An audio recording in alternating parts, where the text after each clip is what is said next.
안녕하세요. 저는 한국인공지반녹화협회의 김진수라고 합니다. 오늘 이렇게 여러분들에게 실내 녹화와 옥상 녹화에 대해 강의를 하게 되어 감사드립니다. 오늘 강의는 다양한 분들이 다양한 목적으로 들으시겠지만 여기에서 가장 중요한 것은 설계입니다. 올바른 설계가 올바른 시공과 올바른 유지관리의 기본이기 때문입니다. 그래서 가장 중요한 몇몇 가지 사항들은 중간중간에 좀 중복돼서 제가 말씀을 드릴 수 있도록 하겠습니다. 지금 시대의 가장 큰 화두는 기후위기, 아니 기후재난의 시기라고 할 수 있습니다. 기후위기는 가장 약한 표현이 되겠죠. 기후재난, 탄소중립, 미세먼지, 생물다양성 파괴, 도시열섬 현상, 폭염, 이 모든 것이 해결해야 할 가장 중요한 과제이며 서로 유기적인 연관성을 가지고 있습니다. 우리 인간에 의해 발생한 기후재난으로 인해 지금까지 수많은 생물종들이 지구상에서 사라져 갔고 지금 현재도 계속 사라지고 있습니다. 그래서 지금은 인간에 의한 6차 대멸종의 시대라고 합니다. 생물 다양성이 무너지면 우리 인간들도 지구상에서 사라질 것이라고 말합니다. 과거에는 이것이 먼 훗날의 일이며 우리와 상관이 없다고 생각했는데 이제는 당장 우리 눈앞에 닥친 현실이 되었습니다. 우리 삶의 방식을 성찰하고 초협력을 통해 그 방식을 바꾸지 않으면 바로 우리와 우리 자손들이 곧바로 큰 피해를 볼 것입니다. 이런 여러 가지 이유로 많은 국가들은 기후재난을 극복하기 위한 협약들을 맺고 여러 가지 조치들을 취하고 있습니다. 뉴욕은 전쟁 상태에서나 사용한다는, 즉 이번에 러시아에서 30만 명 예비군 동원령을 내렸죠. 그때 사용하는 표현과 똑같은 표현을 가지고 기후동원법을 2019년에 제정하여 탄소 중립을 실현하려 하고 있고, 그 외 미국의 많은 지자체와 주들이 유사한 법들을 만들고 있습니다. EU는 자연회복법을 만들어 기후재난에 대비하고 있습니다. 그런데 우리나라의 경우 탄소 중립에 대한 대처가 경제 규모에 비해 상당히 뒤처져 있습니다. 연구 결과에 의하면 오히려 근래 몇 년 동안 탄소 배출량이 증가했다고도 합니다. 그들과 우리가 다른 지구에 살고 있는 것은 아니죠. 우리는 지구라는 공동체 마을에 살고 있는 운명 공동체입니다. 우리의 성찰이 필요할 때입니다. 아래 보시면은 왼쪽 아래의 사진은 EU에서 자연보건법을 제정을 해가지고 시행한다는 그 표지고요. 오른쪽은 뉴욕에서 기후동원법에 대한 내용을 설명해 준 책자의 표지입니다. 이들은 이렇게 바삐 움직이고 있습니다. 지금의 현실로 돌아와 볼까요? 대부분의 사람들은 도시에 살고 있습니다. 즉, 인간과 자연과의 관계가 깨지고 새로운 도시 문명이 발생하게 된 것이죠. 그로 인해 많은 문제점들이 발생하죠. 올해 서울에 발생한 홍수 피해도 결국 기후재난이 원인이라고 할 수 있습니다. 도시에서 온실가스를 가장 많이 배출하는 것이 무엇인지 아십니까? 자동차나 공장이 아닙니다. 약 70% 내외의 온실가스는 건물에서 발생하고 있습니다. 또한 도시화로 인해 도시 열섬화 현상이 발생하고 있습니다. 이에 대해서는 다음 장에서 말씀을 드리겠지만 여러 가지 이유로 도시에서 녹지의 확대가 필요하고 그 대안으로 실내 녹화와 벽면 녹화, 옥상 녹화의 필요성이 생기게 된 것입니다. 다음을 잠깐 살펴보도록 하겠습니다. 실내 녹화, 옥상 녹화의 필요성은 지금 생활 녹지가 부족하고 자연과의 괴리가 생겼으며 이로 인해 건강한 삶의 질 및 평균 수명이 내려갔고 그 다음에 의료비가 부담된다는 것입니다. 탄소 중립과 생물 다양성 회복으로 기후재난을 극복해야 되겠죠. 그런데 도시 열섬 현상 등 이런 많은 문제들을 해결하기 위해서 실내 녹화와 옥상 녹화와 같은 인공지반 녹화가 필요한 것입니다. 그런데 지금 인공지반 녹화 기술에 대한 이해도 부족하고요. 가이드라인이나 설계 기준들도 부족합니다. 전문가도 부족하고 교육도 부족합니다. 이런 것들이 필요한 실내 녹화, 옥상 녹화가 잘 조성되지 못하는 여러 가지 이유가 있어서 오늘 이런 교육을 하게 된 것입니다. 조금 전에 말씀드린 도시 열섬의 현상에 대한 유명한 그림입니다. 김종건 박사의 자료를 참고로 하였습니다. 도시 포장 면적이 10% 증가할 때마다 도시 내부의 기온은 약 0.4도씩 상승한다고 합니다. 우리나라의 도시들은 다른 나라보다 포장 면적이 매우 방대하고 콘크리트 건물도 더 많기 때문에 훨씬 더 많은 온도가 상승합니다. 그러다 보니 에어컨을 사용하게 되고 에어컨 사용으로 인해 외부의 온도는 더 올라가고 온실가스를 더 많이 발생시키는 악순환을 반복하고 있는 것입니다. 요즘 많은 분들이 알고 계시는 중대재해법이 있죠. 중대재해법은 인간의 생명을 소중히 여겨 근로환경에서 근로자들이 재해를 당하지 않도록 하는 것입니다. 이것을 위해 많은 비용을 들여 근로자의 안전을 도모하도록 하고 있습니다. 그런데 기후위기로 인한, 미세먼지로 인한, 열섬 현상으로 인한 많은 사람들의 재해는 왜 이렇게 조용할까요? 90% 이상의 사람들이 도시지역에 거주하고 이로 인해 많은 문제들이 발생하고 있습니다. 다음과 같은 위협적인 요인들이 있으며 요즘에는 그 대안으로 자연 기반 해법을 기반으로 한 녹지의 확대가 중요하다고 합니다. 하지만 도시에는 녹지를 확대할 공간이 부족하고 비싼 토지 비용으로 인해 자연 기반의 녹지를 조성하는 것이 거의 불가능합니다. 그래서 어쩔 수 없이 인공 기반을 통한 녹지를 확대할 수밖에 없습니다. 앞서 말씀드린 대로 많은 나라들이 이런 이유로 인공지방과 관련된 해법들을 찾고 있는 것이죠. 이렇게 녹지를 확대하면은 다음과 같은 이익들이 발생합니다. 즉, 도시열섬 현상 관련해서 폭염일수 증가로 온열 관련 사망률이 지금 현재 증가하고 있고요. 의료비가 부담하고 있습니다. 여러 가지 이런 위협적 요인들이 있는데 녹지를 확대하게 되면은 도시온도 저감으로 온열 질환도 해결되고요. 도시민 건강이 유지가 되면서 의료비의 저감 효과를 볼 수 있습니다. 또 공기질 향상으로 주민의 건강도 향상이 되겠죠. 다음 빗물 관리로 인해서 도시의 홍수를 예방할 수 있고요. 빗물 관리를 위해 들어가는 많은 비용들을 줄일 수가 있습니다. 녹지 확대로 인한 생물 다양성이 회복되고 도시 경관이 향상되며 휴식 및 힐링 공간도 확보할 수 있습니다. 도시 농업 공간도 확보할 수 있습니다.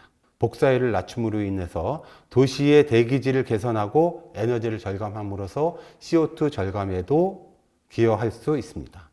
녹지는 양도 중요하지만 질도 중요합니다. 특히 인공지반 녹화는 그 질이 더 중요하기 때문에 여러분들이 인공지반 녹화를 설계 조성함에 있어서 더 많이 신경을 써주시기를 바랍니다. 도시에서 녹지 부족이 있다는 것은 모두들 잘 알고 계실 겁니다. 서울시 같은 경우는 이제 평균 1인당 녹지 비율이 5.49 평방미터인데요. 우리나라가 산림지역에서 이 산에 대한 면적을 제외하고 산정을 해야 됩니다. 런던 같은 경우는 27.2 평방미터고 뉴욕과 같은 대도시도 13평방미터인데 우리나라 같은 경우는 너무 부족하죠. 지금 도시에서 거주하고 있는 인구의 비율이 거의 한 92%가 됩니다. 92%에 대한 인구가 도시에 거주하고 있기 때문에 이 녹지를 늘리는 것이 92%의 인구들의 복지를 향상시키는 데도 중요하다고 합니다. 그래서 기본 용어들을 좀 정리해 보겠습니다. 옥상 녹화와 벽면 녹화, 인공지반 녹화, 여러 가지 용어들이 있는데 사실 여러분들한테 인공지반이라는 단어는 참 어려울 수 있습니다. 그런데 이렇게 인공지반이라는 어려운 단어가 나온 이유는 이 단어를 대체할 마땅할 말이 없어서입니다. 즉 아파트 지하주차장 위에 조성한 녹지 공간은 옥상 녹화라고 할 수 없습니다. 그런데도 불구하고 그것에 대한 딱히 걸맞는 이름이 없습니다. 그리고 발코니나 베란다와 같은 인공지반에 조성하는 많은 녹지들이 있어서 인공지반 녹화라는 어려운 단어를 만들게 되는 것입니다. 즉 자연 녹지가 아닌 곳에 조성하는 녹화를 통칭하여 인공지반 녹화라고 합니다. 처음에 말씀드렸듯이 우리나라에도 인공지반 녹화 협회가 있고 제가 그곳에서 활동을 하고 있습니다. 관련된 용어들은 다음과 같습니다. 벽면 녹화, 인면 녹화, 수직 녹화, 그린 커튼, 입체 녹화, 다층 식재 이런 말들이 있는데요. 왜 벽면 녹화가 있고 인면 녹화가 있고 수직 녹화가 있을까요? 우리가 흔히 아는 것은 벽면 녹화지만은 벽면 녹화를 조성하기 위해서 별도의 구조물을 설치를 하는 경우도 있습니다. 이런 것들은 또 수직 녹화라고 별도로 이야기를 해야 합니다.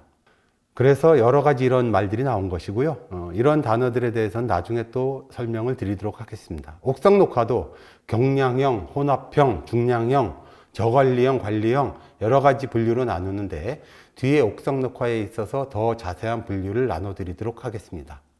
런던 같은 경우는 옥상에 정원을 조성하는 경우는 옥상 정원이라는 또 다른 단어를 만들고 있습니다.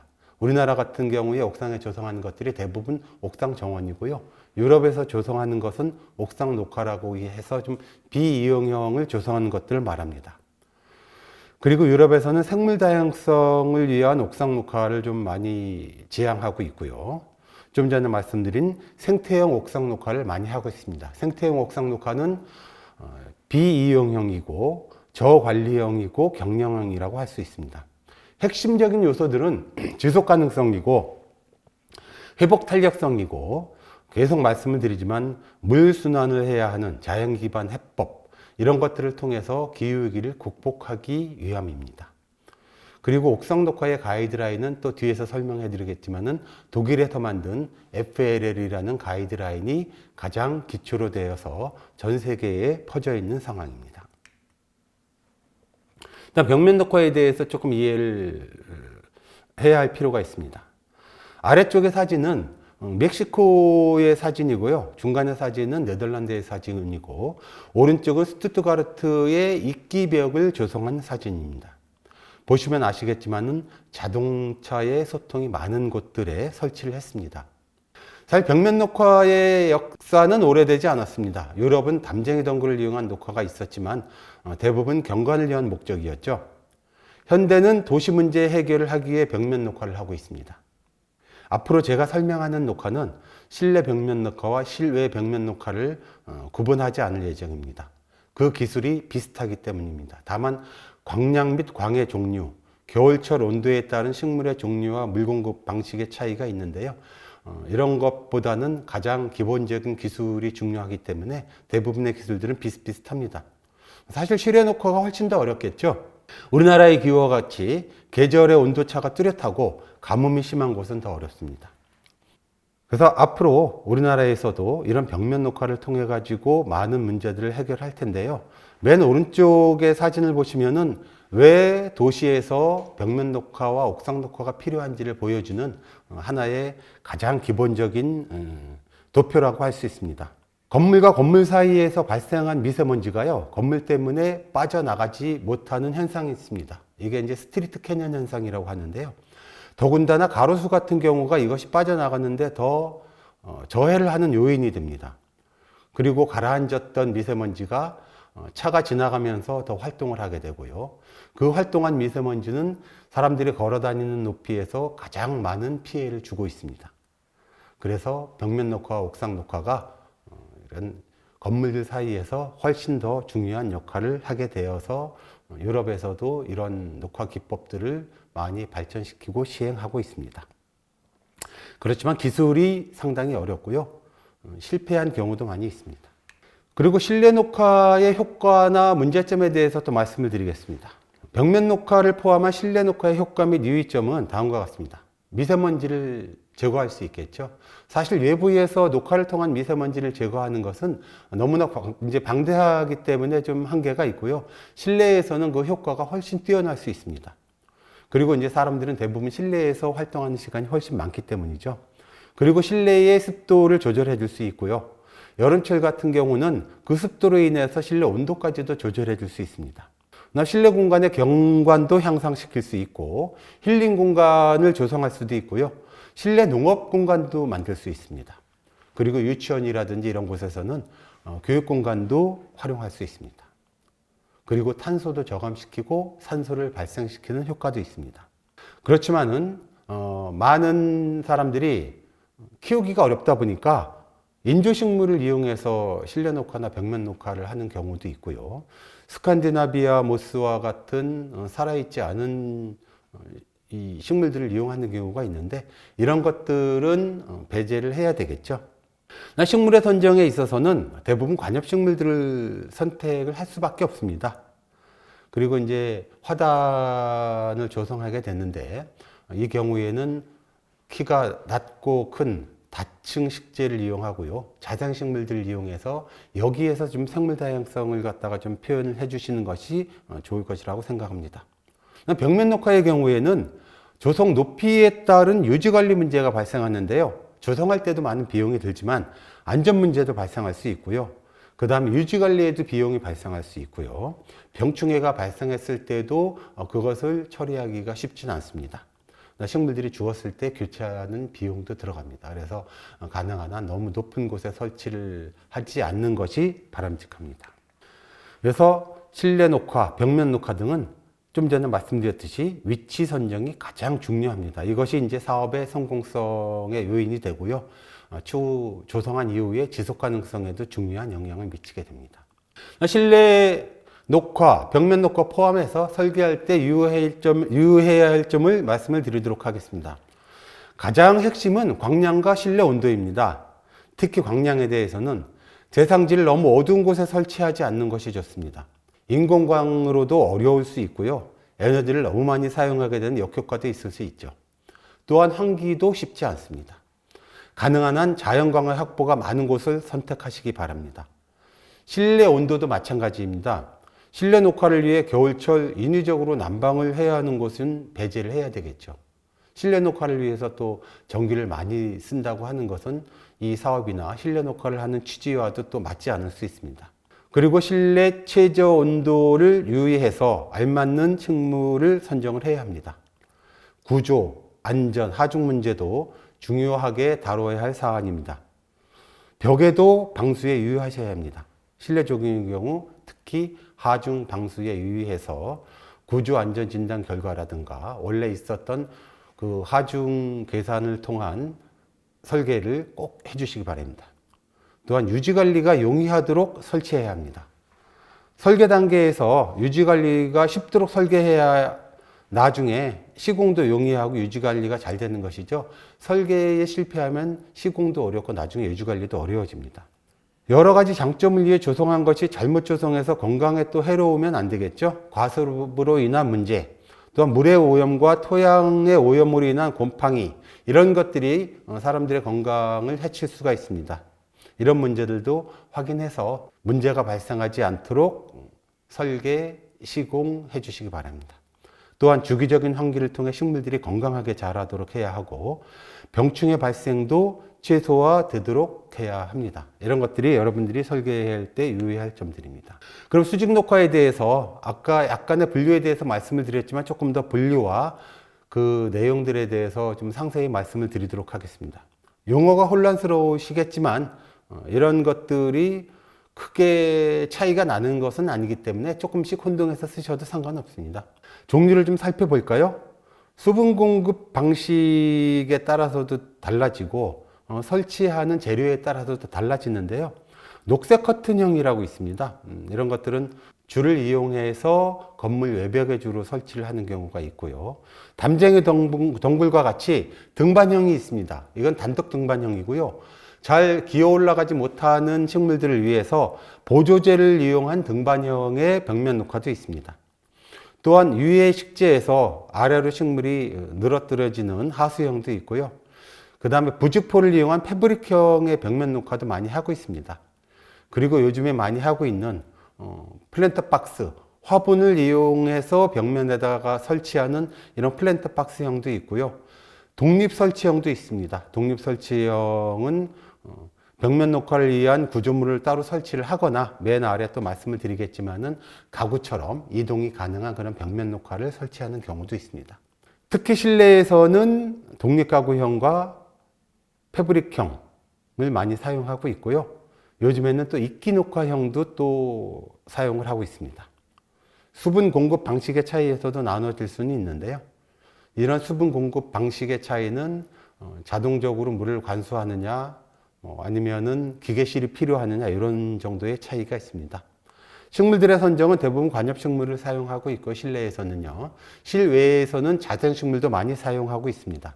다만 속성으로 성장하는 식물들은 좀 자제를 해야 합니다. 속성으로 성장을 해서 이런 것들이 벽면의 하중을 좀 너무 부담을 줄 수가 있어서 이런 식물들은 좀 배제를 하는 편입니다. 그다음 실내 녹화는 대체적으로 화단을 만드는 방식으로 이용을 하고 있죠. 누누이 말씀드리지만은 하중과 안전 문제에 대해서 신경을 계속 써주시기 바랍니다. 실내 녹화 중에서 벽면 녹화의 종류 및 문제에 대해서 좀 말씀을 드리면은요, 조금 전에 말씀드렸던 여러 가지 이런 형태들을 다시 한번 말씀을 드리는데, 이렇게 말씀드리는 건 화분형도 여러 가지가 있습니다. 수평 화분형이라 그래서 서울시청 내부에 설치한 벽면 녹화 같은 경우는 이렇게 길다란 형태의 그 화분형, 이런 것들은 이제 수평 화분형이 있고요.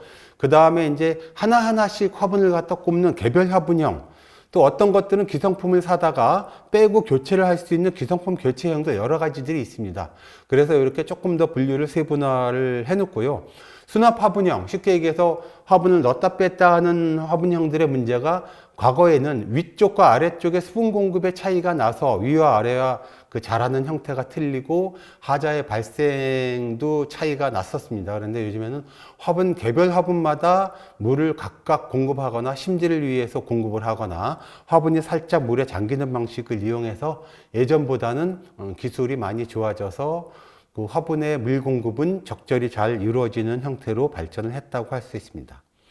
그 외에 여러분들이 보신 형태도 있겠지만 코르크를 이용해서 벽면 녹화를 하는 경우도 있습니다. 코르크를 이용해서 벽면 녹화를 하는 경우가 상당히 많이 퍼져 있는데요. 실외 녹화의 경우에 겨울철에 좀 얼었다 녹았다 해서 추후에 좀 오랜 시간이 지나면 문제가 발생한 경우도 좀 있기는 합니다. 그렇지만 실내에서는 지금 현재 많이 사용을 하고 있습니다. 책꽂이형처럼 가구 형태로 만드는 것들도 있는데요. 이런 것들은 이동이 쉽다는 장점이 있고요. 필요에 따라 가지고 교체도 쉽다는 장점이 있습니다. 요즘에는 이렇게 책꽂이처럼 가구형들도 많이 만들고 있습니다. 그다음에 유지관리에 대해서 말씀을 안 드릴 수가 없겠죠. 유지관리는 설계 단계에서부터 시방서를 만들고 유지관리 방안을 세부적으로 작성을 해야 합니다. 그리고 체크리스트 및 점검표를 만들어야 합니다. 그리고 실내 녹화가 조성이 되고 나면은 관리자가 지정이 되어야 합니다. 관리자가 지정되지 않은 경우에 많은 하자들이 발생하게 되어 있습니다. 그리고 초기 설계 단계에 있어서 하자에 대한 책임이 명확하게 시공자의 책임인지 아니면 유지관리의 책임인지가 명확하게 할 수 있도록 명시를 해야 합니다. 그리고 수질 관리를 포함한 계획도 세워야 합니다.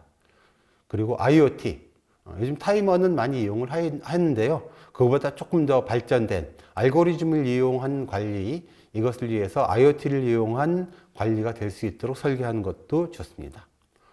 좀 전에 말씀드렸듯이 과습, 물의 오염, 토양, 배지의 오염으로 인한 공기질 저하 등도 설계할 때 고려해 주시기 바랍니다. 그러면은 시공 사례들을 가지고 말씀을 드리겠습니다.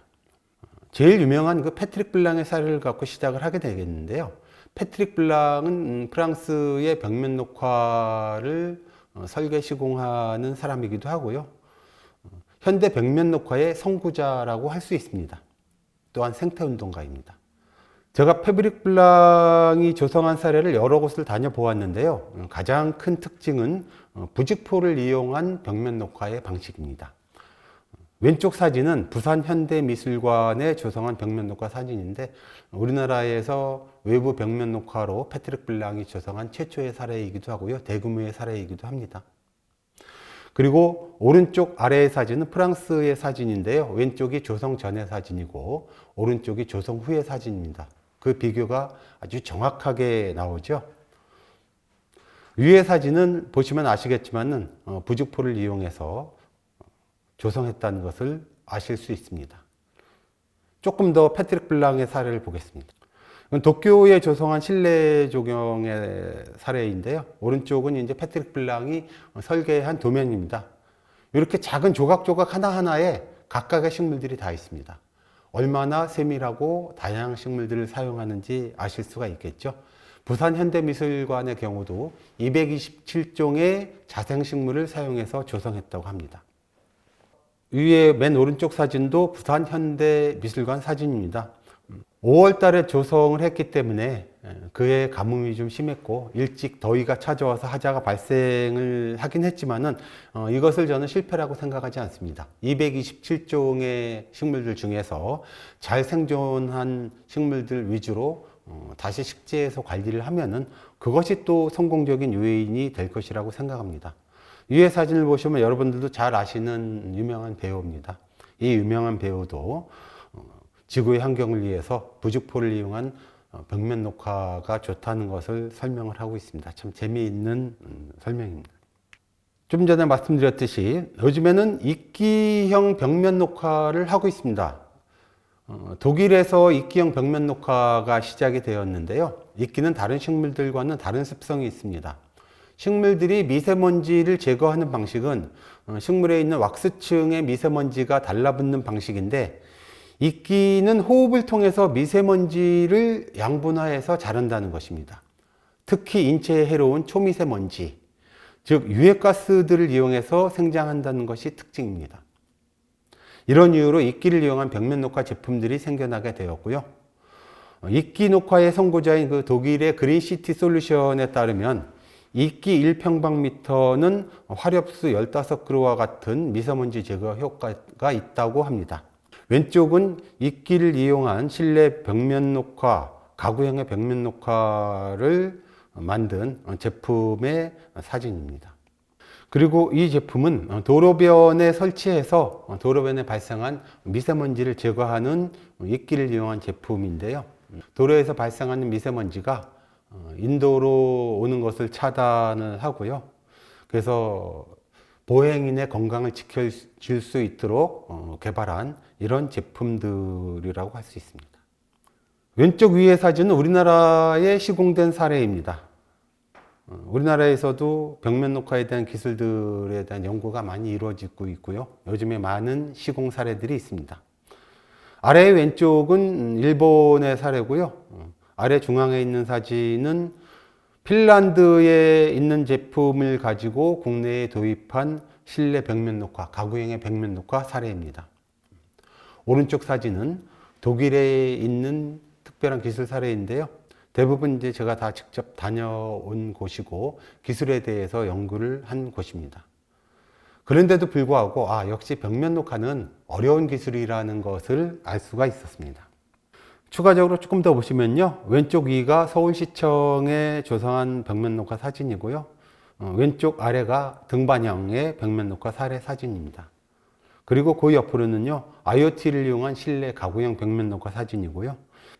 그 외에 눈향나무를 이용한 사례도 있고 오른쪽 아래와 같이 도쿄의 백화점의 상부에 조성한 사례인데요. 백화점 상부에 모네의 그림에 나오는 연못도 조성하고 그다음 옥상 녹화도 조성하고 벽면 녹화도 조성해서 많은 사람들이 백화점에 와서 휴식을 취하고 또 백화점을 또 이용하고 매출을 올리기 위해서 백화점의 옥상을 폭넓게 상업적으로 이용하는 그런 사례가 되겠습니다. 또 다른 기술이 있는데 이건 이제 일본 제휴를 한 기술인데 이런 기술들은 배지, 쉽게 얘기해서 화분의 뒤쪽에 흙들이 연결되는 방식들도 있고요. 그 다음에 화분이 아닌 부직포를 이용해서 흙을 둘러싸고 심지를 이용해서 물을 갖다가 빨아들이는 이런 새로운 스타일의 기술입니다. 일본만 해도 벽면 녹화와 옥상 녹화 시장이 우리나라에 비해서 크기 때문에 많은 기술들이 발전돼 있고요. 많이 시공이 되고 있습니다. 요 다음 사례는 이제 이것도 일본 기술 사례를 도입한 사례인데 실외 벽면 녹화입니다. 이것들도 배지들을 이용해 가지고 또한 눈향을 이용해서 겨울철에도 그 효과를 발휘할 수 있도록 조성한 특별한 사례입니다. 요즘 눈향을 사용해 가지고 시공한 사례인데 이것도 시공한 지 한 4년 정도 됐는데 지금까지 잘 유지가 되고 있다고 제가 이야기를 들었습니다. 그 외에 제가 오사카 갔을 때 봤었던 벽면 녹화의 여러 가지 기술들이 있습니다. 이렇게 배지들도 좀 틀리고요. 스테인리스를 이용한 여러 가지 기술들이 있어서 이런 것들은 여러분들이 좀 자료를 찾아보시면은 다양한 기술들을 접목시키실 수 있을 것 같습니다. 이것들도 마찬가지인데요. 가운데 있는 헬로 제주 사진은 제가 제주도 갔을 때 찍은 사진인데 제주공항에 있죠. 근데 안타깝게도 인조식물을 사용한 예입니다. 보기에는 예뻐 보이지만은 이렇게 벽면 녹화가 얼마나 어려우면 이렇게 인조식물을 사용해서 국제공항의 관문에 설치를 했겠습니까? 그리고 왼쪽 아래 사진은 제가 싱가포르에 갔을 때 찍었는데 싱가포르이 벽면 녹화가 활발히 되어 있는데 비도 잘 내리고요. 기후 조건이 훨씬 좋아서 식물들이 잘 삽니다. 그럼에도 불구하고 여러 가지 벽면 녹화의 시스템들을 연구하고 있는 그런 곳에 가서 제가 이제 어떤 기술들이 있는지 살펴보느라고 이제 방문을 했었던 곳인데요. 우리나라에서도 이렇게 벽면 녹화들을 비교 연구하는 이런 사례들이나 장소들이 많이 앞으로 생기기를 바라겠습니다. 다음 사례를 보시겠습니다. 다음 사례는 왼쪽 위는 아까 보셨던 스투트가르트의 벽면 녹화에 사용한 기술인데요. 뒤에 배지들을 다 연결시키고요. 구멍에다가 식재를 하는 기술입니다. 아까 보셨듯이 식물들이 잘 살고 있죠. 그렇지만은 이 기술의 가장 큰 단점은 별도의 기계실이 필요하고요. 그 기계실에서 식물들의 pH 농도나 영양분을 체크해서 계속 수경재배식으로 물을 흘려보내야 된다는 단점이 있습니다. 비용이 많이 들겠죠. 사실 아까 본 그 기술이 그런 비용 문제 때문에 사실은 지금 그 기술이 없어졌습니다. 그 외에 오른쪽 위는 그린 커튼 혹은 뭐 녹색 커튼이라고 하죠. 비용이 가장 적게 들면서 효과가 있는, 사실 제가 좋아하는 형태입니다. 학교 같은 데 녹색 커튼을 설치하게 되면은요, 봄부터 가을까지 이런 녹색 커튼을 통해서 미세먼지를 많이 잡을 수 있고요. 건물의 그늘을 만들어서 에너지도 절감시킬 수 있습니다. 미세먼지가 녹색 커튼을 통해서 들어왔다 나가는 과정에서 벌써 2번 미세먼지를 걸러주는 그런 역할을 하기 때문에 더 효과적입니다. 겨울에는 낙엽이 지기 때문에 건물에 또 햇빛이 들어와서 또 에너지 절감에 또 좋은 효과를 줍니다. 비용이 워낙 적게 들기 때문에요. 앞으로 이런 녹색 커튼, 그린 커튼들이 많이 보급되기를 바랍니다. 이것들은 이제 벽면 녹화에 대한 그 해외의 상세도 혹은 도면들입니다. 아까 이야기한 오른쪽도 이제 부직포를 설치한 도면들인데요. 이런 것들은 여러분들이 충분히 찾아보실 수 있기 때문에 간단히 넘어가겠습니다. 이제 부직포를 이용한 도면들이고요.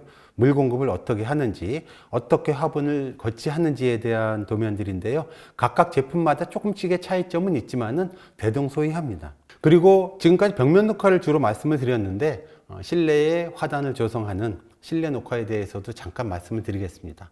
강조해서 말씀을 드리지만은 방수 문제가 해결돼야 되고요. 방금 문제가 해결돼야 됩니다. 남천과 같은 식물들을 심었다가 바닥의 방근층을 훼손해서 방수에 문제가 되는 경우가 있습니다. 그 다음에 급수와 배수 문제도 해결돼야 되고요. 가급적이면 자동급수를 권장합니다. 사람들이 세심하게 물 관리를 하기가 쉽지 않기 때문입니다. 그리고 이제 다층식대도 권장하고요.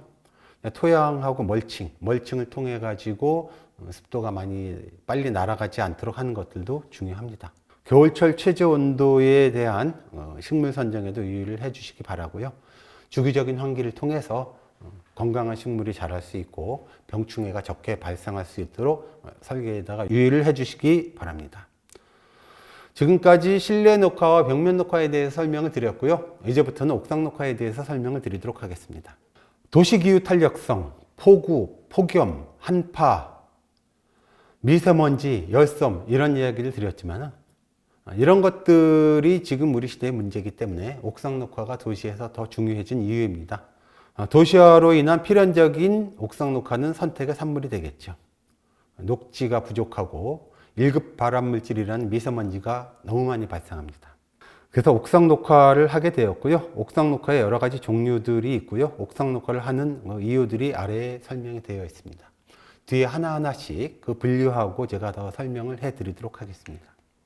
옥상 녹화의 효과들을 그림으로 잘 표현한 것입니다. 이게 독일에서 만든 그림인데요. 왼쪽 위에처럼 비가 왔을 때 빗물을 저장하고 홍수를 예방할 수 있습니다. 미세먼지를 저감할 수 있고요. 그 다음에 소음도 제거하고 공간을 유익하게 사용할 수 있으며 산소를 발생시키고 이산화탄소를 흡수할 수 있습니다. 그다음에 증발산을 통해서 도시의 습도를 조절하고 온도를 조절해 줄 수 있습니다. 건축물의 냉난방비를 아낄 수 있고요. 방수층도 보호해주는 역할도 합니다. 이 모든 것들을 종합한 이후에는 이곳이 생물 다양성을 위한 중요한 장소로서의 역할도 합니다. 이런 생각을 하면은 가성비가 매우 뛰어난 녹화 방식이라고 할 수 있겠죠. 그 다음에 별도의 토지 비용이 들어가지 않으니까요. 왼쪽의 그림은요, 독일에도 옥상 녹화 협회가 있는데요, 거기서 만든 사진입니다. 이 그림을 통해서 아실 수 있듯이 생태형 옥상 녹화에서도 이렇게 많은 효과를 볼 수 있다고 합니다. 1평방미터에 빗물을 30리터 저장하고요, 증발산량은 하루에 2리터 정도 된다고 합니다. 미세먼지를 잡을 수 있고요, CO2를 800g을 흡수한다고 합니다. 좀 전에 말씀드린 여러 가지 효과들이 있다는 것을 이렇게 하나의 그림으로 잘 표현을 했습니다. 다음으로는 옥상 녹화 종류에 대해서 말씀을 드리겠습니다. 옥상 녹화가 다양하다기보다는요, 그 분류를 하는 방식이 다양하다고 보는 것이 맞을 것입니다. 원래 옥상 녹화는요, 익스텐시브 그린루프나 인텐시브 그린루프라 그래서 약간 토심이 낮은 저관리형과 이용을 할 수 있는 관리형으로 보통 나눴었는데요. 다음과 같이 또 다른 분류로 나누기도 합니다. 관리 정도에 따라서 이제 저관리형과 관리형으로 나누기도 하고요. 그 다음에 토심에 따른 무게에 따라서 경량형, 중량형, 그리고 두 가지를 합해서 쓰는 혼합형이 있습니다. 이것도 이제 유럽에서는 이제 하이브리드 그린루프라고도 합니다. 또한 우리가 이제 이용을 할 것인가, 아니면 이용하지 않는 환경을 위한 생태적인 녹화를 할 것인가에 따라서 나누기도 하고요.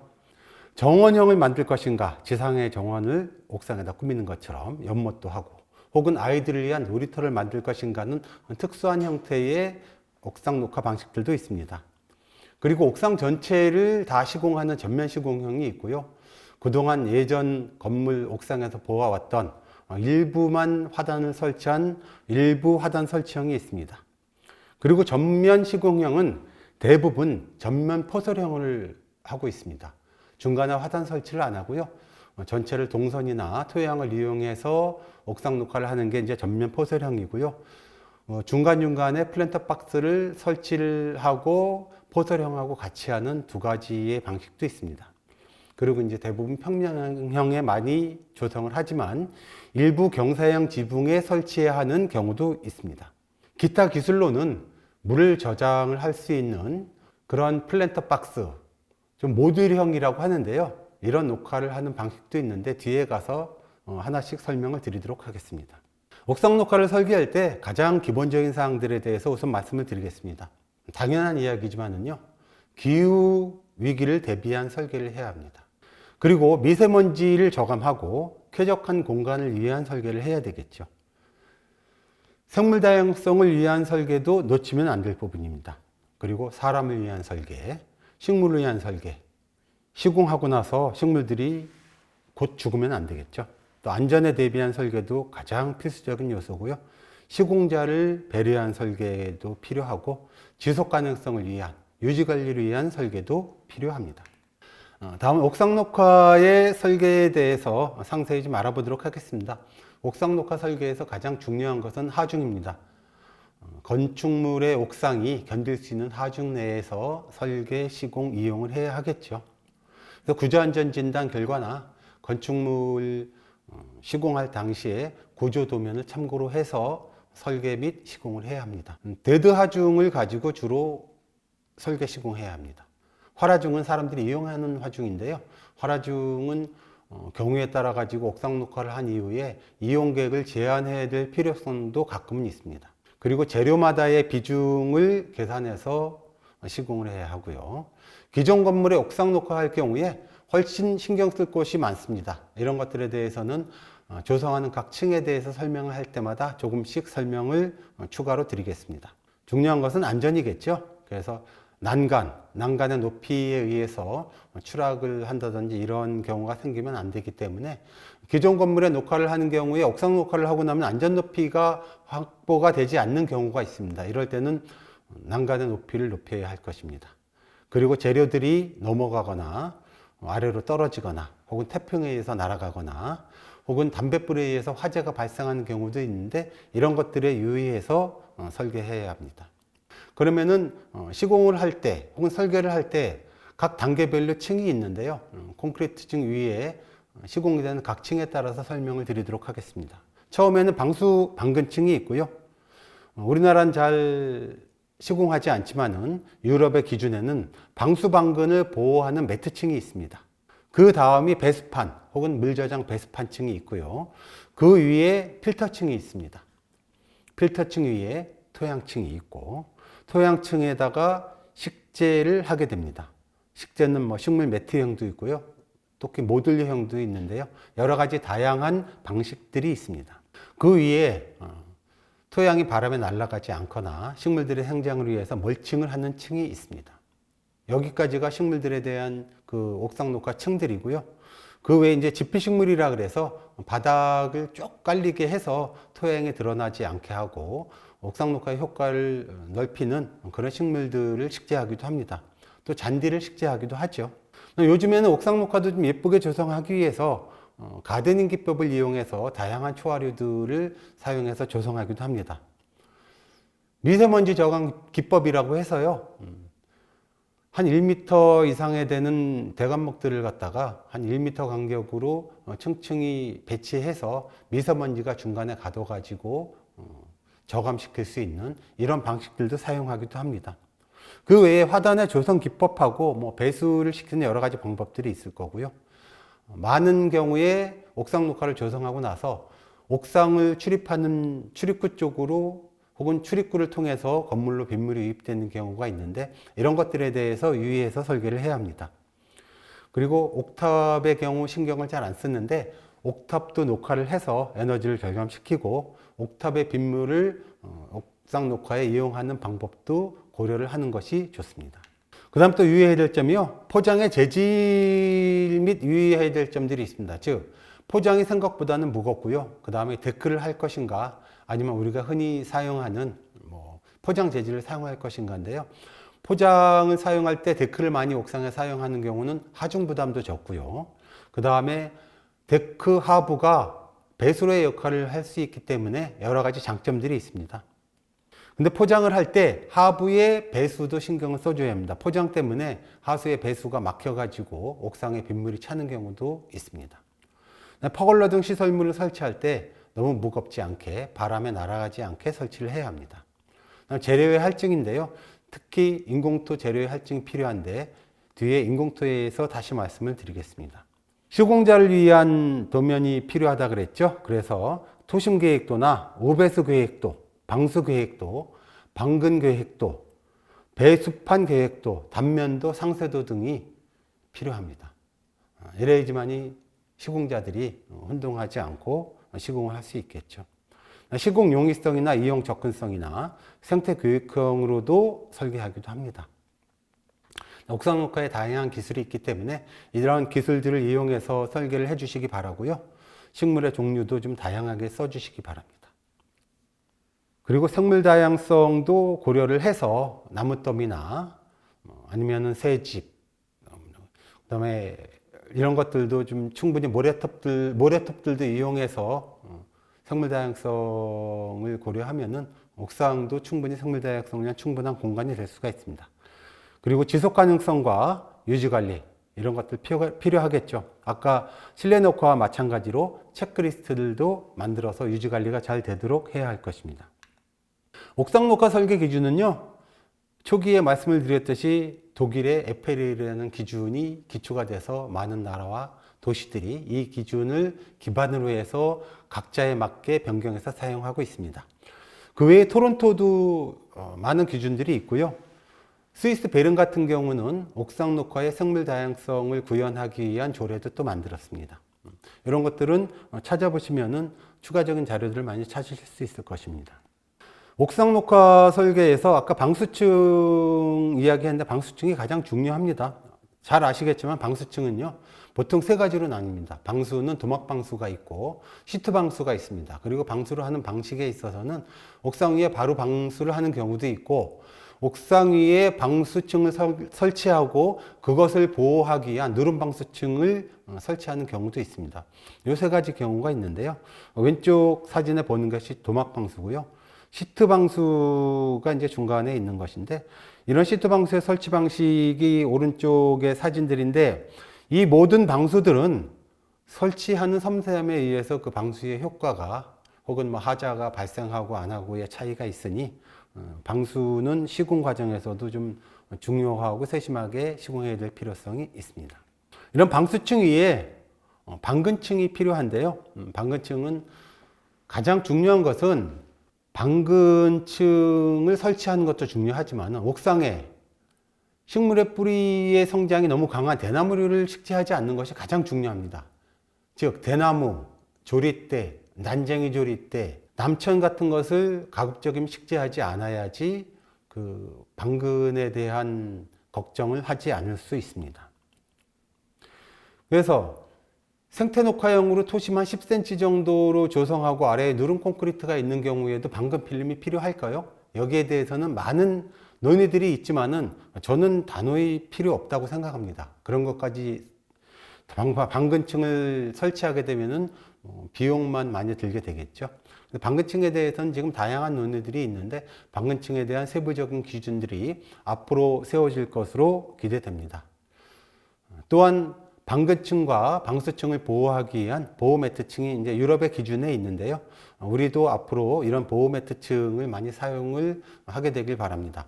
이 보호 매트층은요, 방수 방근층을 보호하기도 하지만은 평방미터당 빗물을 한 5리터 정도 저장해서 옥상 녹화의 그 식물들, 토양에 사용할 수 있게끔 되어 있는 기능성 제품들이 많이 있습니다. 오른쪽 아래가 여러분들이 제일 많이 사용하시는 배수판이죠. 일반적인 배수판이 될 것이고요. 왼쪽의 사진이 유럽에서 사용하는, 유럽의 기준으로 사용하는 층을 단계별로 나타낸 것입니다. 맨 아래쪽 하얀 것이 방근 필름이고요. 그 위가 조금 전에 말씀드린 방수 방근층을 보호하기 위한 보호 매트층이고요. 그 위가 물저장 배수판층입니다. 그 위에 보이는 부직포가 필터고요. 옥상 녹화를 위한 별도의 필터를 걔네를 제작해서 사용하고 있습니다. 그 위가 토양층입니다. 가운데 보이는 사진이 모듈러형입니다. 네, 방수에 문제가 있을 때 모듈러형을 사용해서 방수의 문제를 좀 해결하고, 문제가 생겼을 때도 옆으로 옮겨가지고 방수 문제를 보수하기가 쉽게 만들어진 제품들인데요. 단가가 비싸다는 험이 좀 있습니다. 모듈러형에 대해서도 뒤에 잠깐 말씀을 드리겠습니다. 오른쪽 위에처럼 에너지를 절감하기 위한 스티로폼을 이용한 녹화 제품들도 있습니다. 또한 국내에서 빗물을 최대한 많이 저장하기 위한 이런 제품들도 만들어져 있습니다. 아래 보시는 사진을 보면 아시겠지만은 잔디 아래에 토양층이 있고 그 아래에 빗물을 최대한 많이 저장할 수 있도록 이런 이중 구조로 개발된 제품입니다. 이런 제품들은 거의 관수를 하지 않아도 되겠죠. 관수 필요 없이 빗물을 최대한 많이 저장해서 홍수를 예방할 수 있는 그런 제품이라고 할 수 있습니다. 그 다음 우리가 배수에 대한 것도 신경을 써야 되는데요. 아래 사진을 보시듯이 난간, 파라펫 쪽으로 자갈을 이용해서 이 배수로를 조성하는 게 가장 일반적입니다. 그리고 또 배수구에는요, 배수구의 막힘 현상이라든지 필요할 때 관리를 하기 위해서 이런 점검구를 설치하게 되어 있습니다. 점검구를 설치 안 하게 되면은 배수구가 막혔을 때 그것에 대한 대처를 할 수가 없겠죠. 이것도 유럽의 기준에 의한 배수로의 기준 도면이고요. 오른쪽은 토양과 배수층을 나누는 이런 분리대들입니다. 오른쪽 위가 스테인레스로 된 점검구입니다. 튼튼한 점검구를 사용해서 나중에 이제 토양에 의해 가지고 뭐 부식되거나 아니면은 눌려지지 않는 이런 튼튼한 점검구의 사용이 필요합니다. 다음이 그 위에 필터층인데요. 왼쪽 아래가 유럽에서 사용하는 필터의 사진이고요. 그 오른쪽 사진이 우리나라에서 주로 사용하는 토목용 필터입니다. 필터도 종류가 좀 많은데요. 대부분 기준에서는 우리나라에서 200g 이상 되는 필터를 사용하도록 권장을 하고 있습니다. 오른쪽은 그 필터의 성분에 대한 표입니다. 이건 참고로 하시면 되겠습니다. 그 다음이 토양층인데요. 대부분 인공토인 펄라이트를 사용합니다. 펄라이트는 진주암을 고온에서 뻥튀기 한 거죠, 사실은. 그리고 채로 걸러가지고 사용을 하는 것인데요. 왼쪽이 펄라이트에 대한 성분 두 가지 성분에 대한 그 무게라든지 물 빠짐에 대한 정도를 나타낸 표입니다. 가운데 위의 사진이 어떻게 인공토를 만드느냐 하는 사진이고요. 맨 오른쪽 사진은요, 인공토와 같은 경우는 물을 충분히 주고 그 다음에 유기물질을 혼합해서 충분히 다져진 이후에 식재를 해야 합니다. 그리고 가운데 아래 사진은요, 요거는 이제 화력발전소에서 나오는 찌꺼기인 베타마시라고 하는데요. 베타마시 같은 경우는 이것을 이용해 가지고 다른 것들을 섞어 가지고 토양을 만들기도 하고요. 가끔은 멀칭 재료도 사용을 하기도 합니다. 요즘 많이 사용하는 방식이라서 여러분들한테 소개를 해 드리는 것입니다. 제일 중요한 것 중에 하나가 옥상 녹화에서는 토심이죠. 토심이 여러 가지 기준들이 있습니다. 생존 최소 토심이다, 건축법에 의한 토심이다, 혹은 옥상 녹화 가이드라인에 의한 토심이다, 여러 가지가 있는데요. 사실 예전에 비해서 옥상 녹화에 대한 토심 기준이 낮아졌는데요. 토심 기준만 낮춰놓고 그거에 대한 대안을 마련해 놓지 않아서 지금 많은 옥상 녹화들이 시공하고 나서 하자가 생기고 있습니다. 지상에서도 하자가 많이 발생하는 게 이제 지금 요즘의 기후인데요. 옥상에 그 낮은 토심의 식물을 심었을 때 유지 관리를 하지 않고 신경 쓰지 않으면은 하자가 발생하지 않는 것이 오히려 더 이상하다고 할 수 있습니다. 그래서 앞으로는 이 낮은 토심에 대해서 가이드라인을 만들어서 토심이 낮을 때는 자동 관수 시스템을 이용한다든지 아니면 토심을 높여야 하는 기준 같은 것이 새롭게 마련되어져야 한다고 생각을 합니다. 그리고 옥상에서 고사 문제들이 많이 생기는데요. 이것도 가장 중요한 것은 이제 토심 때문에 생기는데 관수라든가 유지 관리를 통해서 이런 문제들이 해결돼야 되겠고요. 지금 조경법에서 옥상 녹화를 하고 나서 식물들이 죽으면은 그것에 대해서 훼손을 명령하거나 훼손을 해야 된다는 법이 없습니다. 그냥 옥상을 잠궈 놓고 방치하는 것이 일반적이거든요. 근데 앞으로는 이런 훼손에 대한 복구가 법으로 명시되거나 조례로 명시되어야 될 필요성이 있다고 생각을 합니다. 토양의 종류는요, 조금 전에 말씀드렸던 펄라이트 계통을 좀 많이 쓰고요.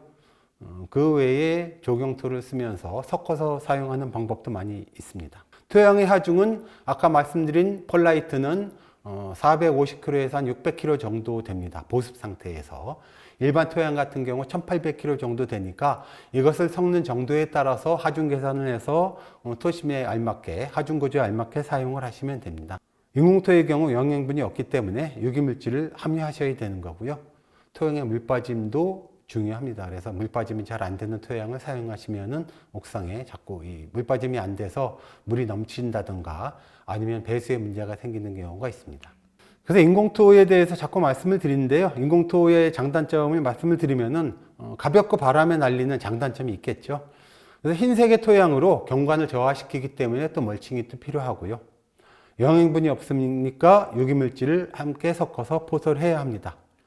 보습 상태의 펄라이트 하중 450kg에서 한 600kg 정도 되는데요. 한 600kg 정도 가지고 계산을 하시면 큰 무리는 없을 것입니다.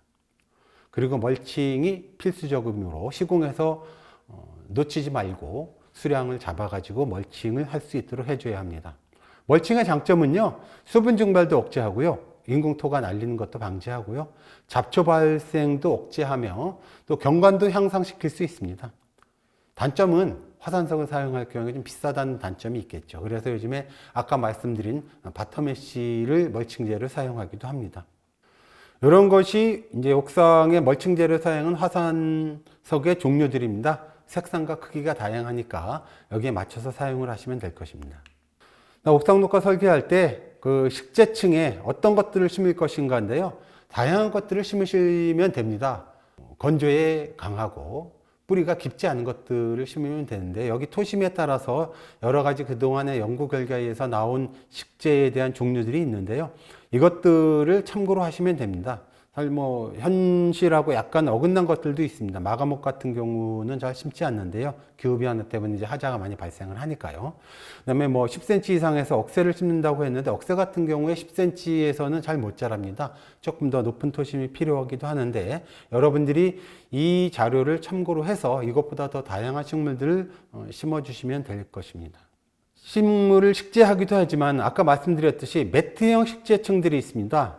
보시는 사진처럼 매트형에다가 스크류 같은 것들을 식재해 가지고 옥상의 배수판 위에 놓는 경우도 있고요. 다음 사진처럼 롤잔디처럼 롤형으로 셋덤이나 식물들을 길러 가지고 바로 배수판 위나 토양층 위에 식재하는 이런 경우도 있습니다. 여기 뭐 롤잔디형이 있고 조금 전에 것들은 뭐 포대형이라고도 할 수 있고요. 그런데 이것들은 농장에서 선 재배해 가지고 갖다가 설치하는 경우가 많아서요. 좀 고비용이 있고 혹은 주문해 가지고 제작해서 설치하는 경우가 많이 있습니다.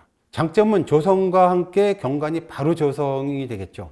바로 좋은 경관을 보고 싶을 때 사용하는 방법이기도 합니다. 식재형은 보통 한 2, 3년에 걸쳐서 경관들이 좋아집니다. 옥상 녹화를 설계할 때 식물의 기준들 좀 전에 종류들을 말씀드렸지만은요, 대나무류를 배제하는 것이 가장 기본이고요. 대교목을 식재하면 안 됩니다. 특별한 경우를 제외하고는요, 느티나무나 회화나무, 스트로보잣나무 같은 것들을 식재하면 안 되는데, 기존의 많은 도면들을 보면은요, 옥상에도 느티나무, 스트로보잣나무를 갖다가 설계한 경우를 많이 보았습니다. 이제 앞으로는 이런 것들에 대해서 배제를 해야 된다는 것을 유의하셔야 될 것입니다. 좀 전에 말씀드린 건조에 강한 식물, 중교목, 소교목 이런 것들을 위주로 설계를 하시기 바랍니다. 생물 다양성에 대해서 아까부터 말씀을 드렸는데 옥상 녹화에도 생물 다양성을 충분히 구현할 수가 있습니다. 나무더미나 돌무더기, 모래톱, 그늘, 생태습지, 생태습지는 옥탑에서 내려오는 우수를 이용해서 만들 수가 있습니다. 이런 모래톱만 조금만 있어도 그 다음에 나무더미만 있어도 식물들이 잘 살 수가 있습니다. 스위스에서 특히 베른에서는요, 생물 다양성을 위한 옥상 녹화를 조례에 넣었는데요. 여기에 대해서 이제 토양층도 다양하게 만들고 향토 수종을 좀 식재하고 향토 토양을 사용하게 되어 있고요. 3m, 3m 정도 되는 생물 다양성을 위한 최소한의 공간을 마련하도록 이렇게 조례에 명시를 하였습니다. 그리고 전문가를 활용하도록 권장을 하고 있습니다. 이게 생물 다양성이 표현된 옥상 녹화의 다양한 사진들입니다. 오른쪽 아래는 도면이고요. 보시다시피 토심이 높지 않은데도 불구하고 생물 다양성이 다양하게 구현이 되어 있습니다. 이런 사진만 보셔도 어느 정도 옥상에서 생물 다양성을 구현하시는데 문제가 없다, 설계하는데 문제가 없다라고 생각하실 수 있을 것입니다. 그 외에 안전 문제라든가 엣지에 대한 문제들인데요. 이렇게 그 나무 같은 경우에는 뿌리분을 고정하는 여러 가지 방식들도 있고요. 그리고 엣지를 사용해 갖고 재료를 분리를 해야 되는 경우도 있고요. 정건구 주변으로는 자갈을 이용해서 물 빠짐이 좋게 하는 여러 가지들의 안전 혹은 배수 이런 문제들에 대한 기법들이 있습니다. 또 하나는 옥상의 기존의 녹화를 할 때는요, 왼쪽 아래 사진처럼 화단형으로 설치를 하는 경우가 많았습니다. 방수의 문제, 배수의 문제 이런 것들을 다 피해갈 수가 있겠죠. 옥상 안전의 난간 문제도 피해갈 수 있습니다. 높이 120cm만 확보하면 되는데 이런 것들이 난간에 기대어 있으면 난간 높이를 훨씬 더 높여야 되니까요. 그렇지만 이제 오른쪽의 도면처럼 요즘에는 전면 포설형을 많이 하는 추세입니다. 전체적으로 화단을 조성하지 않고 하는 이런 방식들이 권장되고 앞으로 많이 시공되리라고 생각됩니다. 이게 이제 유럽의 기준으로 설계된 도면들입니다. 물 저장을 많이 하기 위해서 물 저장층을 2개 두는 경우도 있고요. 이렇게 토심을 조금 높게 해서 조금 뿌리가 깊게 뻗어나가는 식물들을 식재하는 이런 경우들도 있고요.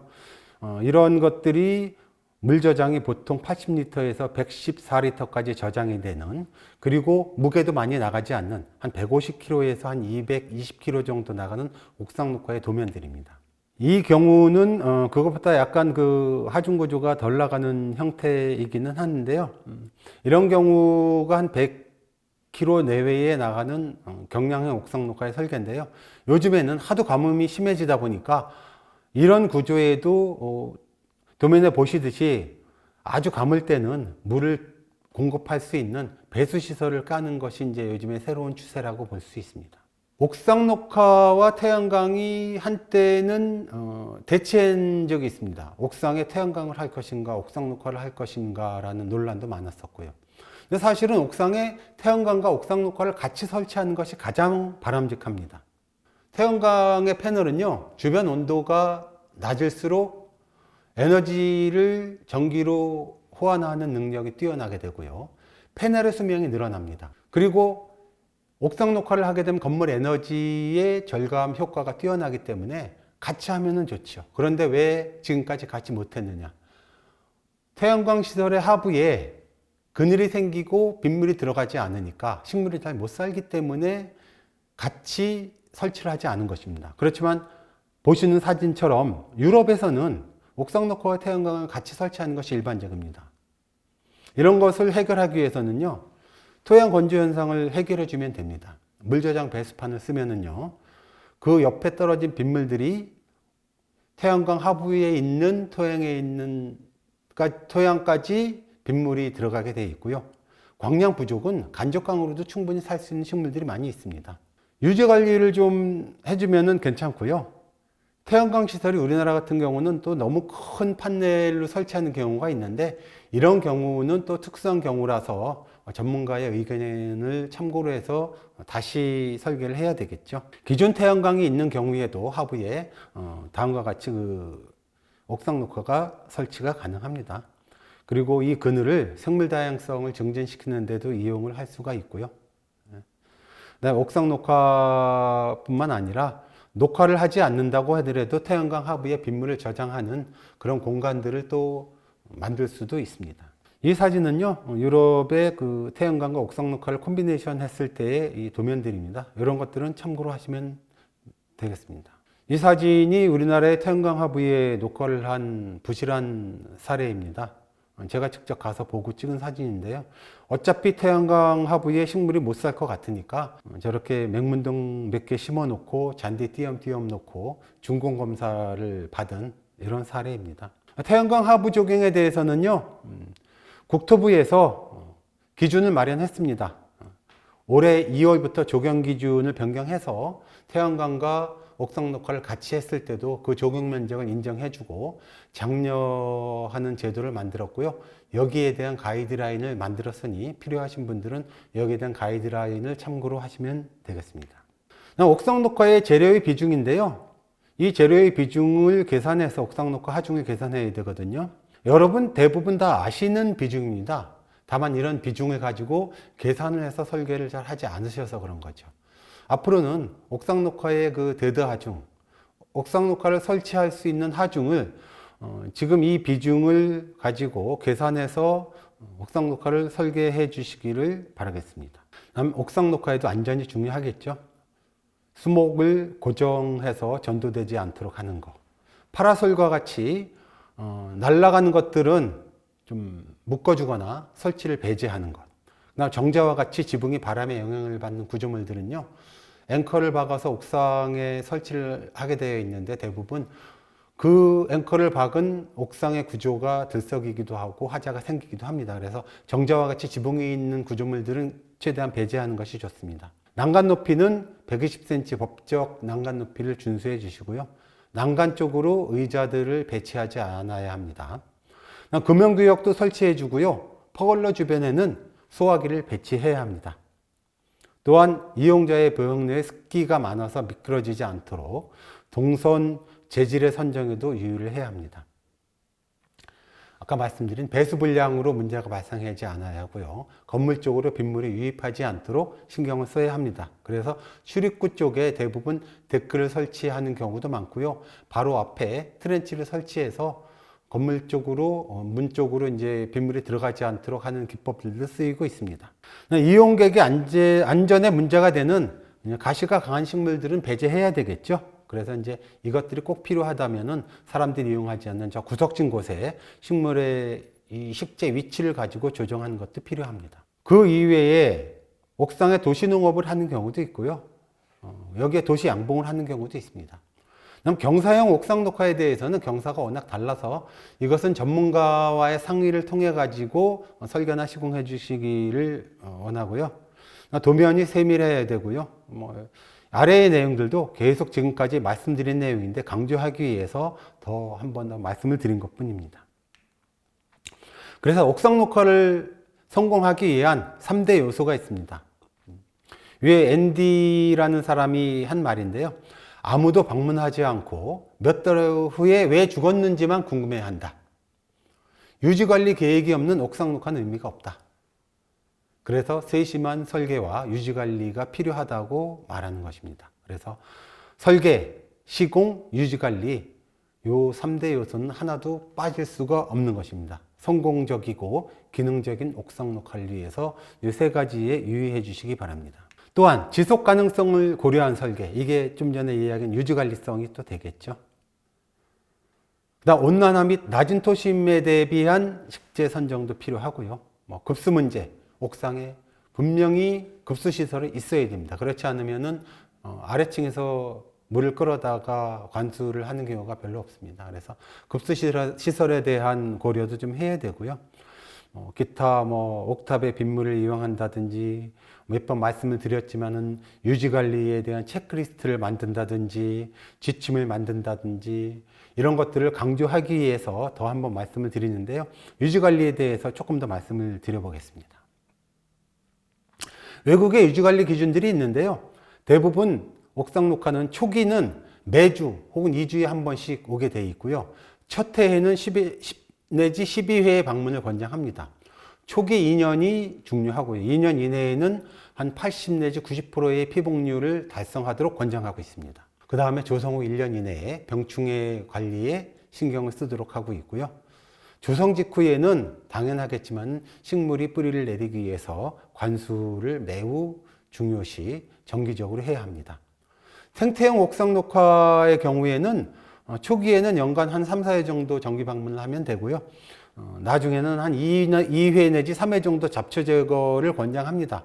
이건 이제 미네소타의 권장사항입니다. 그 아래 내용들도 보시면 아시겠지만은 여러 가지 옥상 녹화에서 과도한 수분으로 인한 문제, 가뭄으로 인한 문제, 토양의 통기성 부족으로 인한 문제, 부적절한 토양, 영양 결핍, 토양의 산성화로 인한 문제들이 있으니까 유지관리를 통해서 이런 문제들을 해결해 나가야 되겠습니다. 이것을 정리를 하면은요, 피복률을 좀 90% 이상 유지를 해야지 오히려 잡초 발생이 적게 되고요. 배수구를 정기적으로 유지관리를 해야 합니다. 토심도 유실되지 않게 일정하게 유지해야 되고요. 물금 현상이 생기면은 이런 것들에 대해서도 대처를 해야 합니다. 토양의 질소 함량도 확인하고요.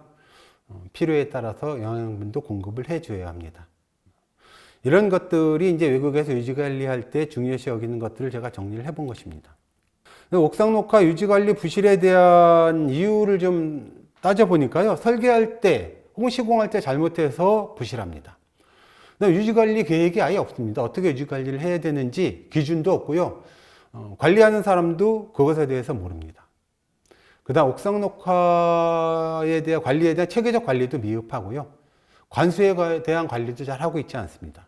그리고 아무도 옥상 조경 관리하는 데 돈을 많이 쓰고 싶어 하지 않습니다. 중요하지만은요. 그리고 많은 건물이 주인이 여럿인 건물이 있습니다. 상가 건물들도 그렇고 아파트 건물들도 그렇고요. 그래서 사람들이 옥상 녹화에 돈을 쓰거나 신경을 쓰고 싶어 하지 않습니다. 법 제도도 이런 것들에 대해서 관장을 하거나 강제적으로 하지 않기 때문에 유지관리가 잘 안 되는 것도 있겠죠. 이런 것들이 옥상 녹화 유지관리가 안 되는 여러 가지 이유라고 할 수 있겠습니다. 그래서 옥상의 유지관리 실패 및 시공 사례들을 살펴보면 이렇습니다. 왼쪽의 사진들을 보면은요, 시공하다 만 것 같지만 이게 준공 사진입니다. 동선도 가다 끊어져 있고요. 멀칭도 제대로 되지 않아서 인공토가 보이고요. 멀리 보이는데 아시겠지만은 난간에 기대가지고 의자도 설치했습니다. 아이들이 거기에서 뛰놀다가 위험해질 수 있는 상황도 올 수 있겠죠. 오른쪽 같은 경우도요, 물 관리를 하지 않거나 물저장 배수판을 사용하지 않고 낮은 토심으로 설치했다가 계속 하자가 발생하는 사례의 사진을 제가 가서 찍은 사진들입니다. 이런 문제들 가운데 보시듯이요, 여러 가지 문제들로 인해서 발생하고 있고요. 앞으로 이제 전문가들을 좀 활용을 많이 해야 될 것 같고, 또 이런 설계나 시공을 할 때 비전문가가 너무 과도하게 개입돼서 설계의 다른 시공이 이루어지지 않도록 하는 것도 중요하다고 생각합니다. 그 외에 유지관리하는 곳을 제가 몇 번 돌아봤는데요. 뉴욕의 하일라인과 이제 쥐리 공항의 사례를 제가 이제 돌아봤습니다. 뉴욕의 하일라인 사례들은 이제 새벽에 여러 사람들이 세심하게 유지관리를 하고 있고요. 가운데 아래 사진은 1년에 한 2번 정도 유지관리를 한다고 하는데, 스위스 이제 쥐리 공항의 생태형, 경량형 옥상 녹화를 한 사례입니다. 제가 마침 방문했을 때 그날에 막 유지관리를 하는 날이었었는데, 생각보다는 잡초가 거의 없더라고요. 그러니까 멀칭을 통해 갖고 이제 잡초의 발생이 적어진 것 같다는 생각이 듭니다. 그래서 생태형 녹화의 경우에는 1년에 한 2번 정도만 관리하면 되니까 유지관리에 대한 비용이라든지 이런 것들이 좀 부담이 없겠죠. 이게 이제 정리한 옥상 녹화 유지관리의 핵심입니다. 이런 것들을 체크를 해 보시면 되겠고요. 다음이 옥상 녹화 유지 관리를 위한 체크리스트를 제가 만들어 보았습니다. 왼쪽이 제가 만든 체크리스트고요. 오른쪽이 이제 외국에서 옥상 녹화를 하기 위한 체크리스트들을 적어 놓은 것들인데요. 이것을 참고로 해서 우리나라 상황에 맞게 제가 만들었으니 필요하신 분들은 이제 연락을 주시면 제가 드리도록 하겠습니다. 또한 이제 옥상 녹화를 어떻게 설계, 시공, 유지하느냐에 대해서 이제 말씀을 드렸지만은요. 짧게나마 외국에서는 어떤 해법을 가지고 옥상 녹화를 이용하고 있는가 라는 것을 이제 사례를 가지고 좀 짧게 살펴보겠습니다. 유럽은 수목으로 뒤덮인 건물들을 조성한 사례들이 좀 있습니다. 발코니를 이용한 사례들도 있는데요. 사진을 보면서 말씀을 드리겠습니다. düsseldorf에 설치한 외벽이 다 녹화된 이 건물입니다. 우리나라로 따지면 이제 서나무 종류를 가지고 식재를 했고요. 약 3만 주를 심었습니다. 전체 길이로 따지면 한 8km 정도 되고요. 높이는 한 130cm 정도 되는데, 더 중요한 것은 이 식재를 위해서 3년 동안 이 나무를 특별하게 키웠고요. 앞으로 99년 동안 이 나무를 어떻게 키워서 유지관리해야 될지에 대한 계획까지 세웠다고 합니다. 정말 대단한 아이디어죠. 다음의 사례가 조금 전에 뵀던 düsseldorf의 사례인데요. 가까이서 찍은 사진, 멀리서 찍은 사진들입니다. 이렇게 수벽처럼 만들었습니다. 다음의 사례는 덴마크 코펜하겐의 사례인데요. 몇 번 이제 상도 받고 그래서 소개도 되고 유명한 사례입니다. 여기가 이제 쓰레기 매각 시설인데요. 쓰레기 매각 시설을 갖다가 시민들이 운동할 수 있는 시설로 만들었습니다. 스키를 타거나 등산할 수 있는 시설과 실내에도 일부 체육시설을 조성하였습니다. 매각장 혹은 쓰레기 소각장을 이렇게 훌륭하게 조성한 사례는 많지 않습니다. 좀 특별한 사례이기 때문에 제가 이제 설명을 드렸고요. 또 하나는 이게 터키의 이스탄불에 있는 72,000평방미터 옥상 녹화를 조성한 사례입니다. 제가 한 6년 전에 다녀왔는데요. 여기에서 이제 옥상 녹화 포럼이 있어서 다녀왔는데, 터키와 같이 우리나라보다도 좀 이 경제 수준이 떨어지는 나라에서도 이렇게 72,000평방미터라는 도시 문제를 해결하기 위해서 옥상 녹화를 한다는 것이 가장 큰 이슈라고 할 수 있겠습니다. 네덜란드처럼 대학교 도서관에 옥상 녹화를 해서 학생들이 공부하다가 이렇게 나와서 쉴 수 있는 장소를 마련한 사례도 있고요. 스위스에 호텔을 다 옥상 녹화 해가지고 온천 호텔인데요. 아주 아름답고 유명한 호텔을 조성한 사례도 있습니다. 훈데르트바서가 설계한 호텔이고요. 저도 한 4년 전에 다녀왔는데 정말 사람들이 많더라고요. 그리고 옥상 녹화가 참 아름답게 조성이 되어 있습니다. 이것이 지금 조성된 지 한 23년 정도 됐고요. 23년 되었는데도 지금 충분히 식물들이 잘 자라고 있었습니다. 다음은 샌프란시스코에 조성한 사례인데요. 옥상 녹화만 한 100억 정도 들은 사례입니다. 빗물을 이용하고 옥상 녹화가 건물의 에너지를 절감할 수 있도록 만든 사례고, 대규모의 사례이기 때문에 여러분들한테 소개를 시켜드리는 것이고요. 이런 사례들은 아까 말씀드렸듯이 태양광과 옥상 녹화를 같이 한 사례, 혹은 이제 뉴욕의 하이라인이 왼쪽 아래가 뉴욕의 하이라인인데요. 도시에 조성해서 사람들이 즐겨 찾는 명소가 된 사례. 오른쪽은 뉴욕의 브루클린에 있는 옥상 도시농업의 사례입니다. 대규모 도시농업을 한 여러 가지의 사례들이 있어서 여러분들한테 간단히 소개를 시켜드립니다. 기타 옥상 녹화의 효과에 대한 것들, 연구들이 많이 이루어지고 있는데요. 여기 보시듯이 여러 가지 효과들이 있습니다. 그런데 이제 제가 꼭 베오그라드라든지 아니면 세르비아라든지 이런 데에서도 연구를 한다는 것을 보여드리는 이유는 기후위기가 얼마나 심각하면은 우리보다도 생활 수준이 많이 떨어지는, 경제력이 떨어지는 이런 나라들도 지금 인공지반 녹화, 옥상 녹화의 효과, 벽면 녹화의 효과에 대해서 많이 연구를 하고 있습니다. 그런데 우리는 이것에 대한 연구들이나 실행들이 좀 많이 부족해 있다는 생각을 해서 이런 것들에 대한 사례를 보여드리는 것입니다. 밑에 사례들을 보시면은 하나하나 설명은 드리지 않겠지만은 여러 가지 연구들을 하고 있습니다. 스리랑카, 말레이시아, 세르비아 등도 이제 여러 가지 연구들을 하고 있죠. 우리도 많은 연구가 앞으로 필요할 것이라고 생각됩니다. 옥상 녹화 때 말씀을 드렸지만은 생태형 옥상 녹화에 대해서 그 장점을 말씀드렸죠. 유럽 같은 경우는 생태형 옥상 녹화가 왼쪽처럼 비율이 높고요. 오른쪽은 한국에서의 생태형 녹화는 반대로 적습니다. 거의 없습니다.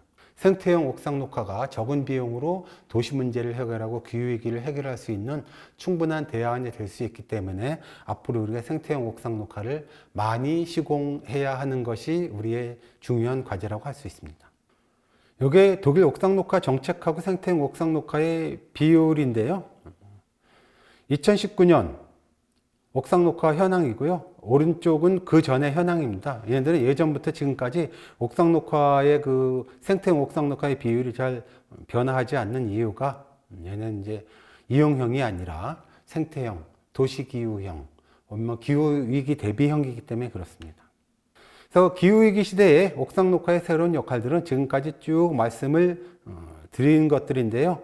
이것들을 좀 정리를 한 것입니다. 네, 여러분들이 그냥 참고로 보시면 되고, 도시에서 온실가스가 제일 많이 배출된다는 것이 건물이라고 그랬잖아요. 그래서 원인자 부담, 수혜자 부담. 그래서 도시 온실가스 70%가 건물에서 발생하니까 건물에 옥상 녹화나 벽면 녹화를 설치해서 이것을 줄일 의무도 사실은 건물주한테 있다고 생각을 합니다. 그리고 우리나라에서 이제 옥상 녹화가 자꾸 실패한 이유에 대해서 아까 말씀을 드렸지만요. 그것의 가장 기본은 대지안의 적용법이 좀 문제가 있어서 그렇거든요. 시대적 요구와 좀 배치되고요. 그 기준이 마련된 지 너무 오래돼서 그런데 지금 시대적 요구와 기후위기에 대비해서 이런 대지안의 적용과 같은 기본 법들이 많이 변화가 되었으면 좋겠습니다. 오늘 강의를 통해 보다 좋은 실내 녹화와 벽면 녹화, 옥상 녹화가 설계 시공되어서 많은 사람들이 좋아하고 환경에도 기여하기를 바랍니다. 오늘 강의가 유익하셨기를 바랍니다. 오랜 강의를 들어주셔서 감사하고요. 질문사항이나 궁금한 사항은 아래의 이메일이나 연락처를 참고로 하시기 바랍니다. 네, 감사합니다.